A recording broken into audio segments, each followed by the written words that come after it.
ആളുകളൊക്കെ സുന്നി യുവജനത്തൊക്കെ എന്ന് പറയുമ്പോൾ എന്താ ഒരു സുന്നി കൂട്ടിയിട്ട് മുസ്ലിം എന്ന് പറഞ്ഞാൽ പോരെ എന്ന് ചോദിക്കുന്നവരുണ്ട്.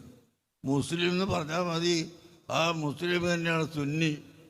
സുന്നി ആയാൽ ശരിയായ മുസ്ലിം ആകുള്ളൂ. നിങ്ങൾ ആലോചിച്ച് നോക്ക്. അല്ലാത്ത പക്ഷം എങ്ങനെ ഇവിടെ ഇസ്ലാമായി ജീവിക്കാൻ കഴിയും? നേരത്തെ നിങ്ങൾ കേട്ടതുപോലെ ഇവിടുത്തെ മുജാഹിദ് എന്ന് വിളിക്കപ്പെടുന്ന കക്ഷികൾ ഇവിടെ മുഴുവൻ സുന്നികളെയും മുശ്രിക്കാക്കി ചിത്രീകരിച്ചുകൊണ്ട് അള്ളാഹുവിൻ്റെ ഔലിയാക്കളോടോ സ്വഹാബത്തിനോടോ വല്ലതും പറഞ്ഞു പോയാൽ അവർ മുശ്രിക്കാണ് എന്ന് മാത്രമല്ല, നബി സല്ലല്ലാഹു അലൈഹി വസല്ലമ തങ്ങളെ കൊണ്ട്